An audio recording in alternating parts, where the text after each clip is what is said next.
Senator Amy at Buday nagpunta sa Australia. Ang bali-balita doon, mga kababayan, tinaboy daw sila.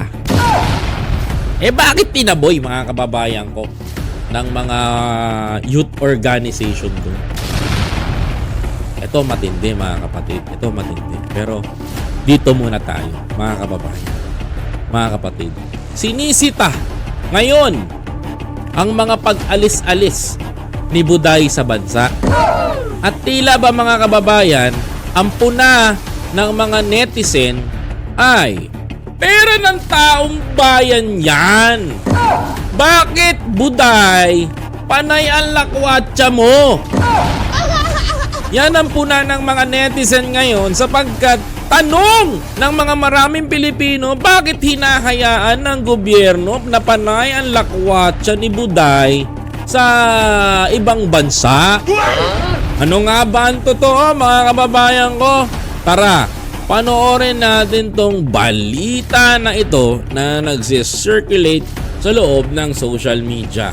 Nasa Australia si Vice President Sara Duterte para dumalo sa rally na nananawagan sa pagpapalaya sa kanyang ama. Dahil ito ang pang-apat na bansang pinuntahan ng PISE sa loob ng isang buwan. Nagpatutsyada sa kanya ang Malacanang. Nakatutok si Ivan Mayrina. Nako. Nasa Melbourne, Australia si Vice President Sara Duterte. Sabi sa nilabas sa kanyang opisina, dadalo raw si Duterte sa isasagawang rally sa linggo para sa panawagang pagpapalaya sa kanyang amang sa dating Pangulong Rodrigo Duterte na nakakulong pa rin sa Dahig, Netherlands. Teka lang. Nakita nyo ba? Nakita nyo, mga kababayan? Ako lang pupunayin lang kita. How can I address you, Vice President? Pasahurin ka ng taong bayan pero pupunta ka sa rally sa ibang bansa para ipanawagan yung pagpapalaya sa ama mo? Mananawagan kayo sa ibang bansa ni Sen Amy para manawagan kayo na palayain si Duterte. Ang tanong ko dito, may magagawa ba yung rally nyo dyan para palayain si Digong? Please comment down below, mga kababayan. May magagawa ba ang rally ni sa pagpapalaya kay Digong, mga kababayan? Gusto nyo sagutin ko kayo, mga kapatid? Wala.